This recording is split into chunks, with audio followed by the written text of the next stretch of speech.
Good morning sa inyo. Salamat ulit sa panunood sa aking vlog. Kasi nakaka-copyright po tayo, kailangan daw magsalita. Ay, ako'y nagsasalita ngayon.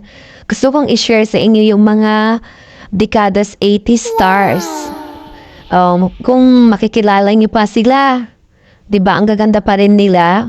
Tapos ngayon uso na yung mga nagkakabalikan na dating tandem. Kikita naman natin ang gaganda din nila, no?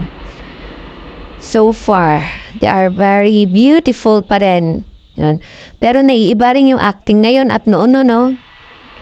Napakaganda pa rin yung mas gusto ko noon. Dahil siguro kaedad ko sila kaya mas gusto ko noon. Ay, ang cute. So, thank you for watching. Salamat. Please subscribe na rin. At pakishare na rin kung nagustuhan niyo ang video na to. Bago lang pa naman akong nag-vlog. Nagtiti-vlog tuloy. So, salamat. God bless you po. Thank you.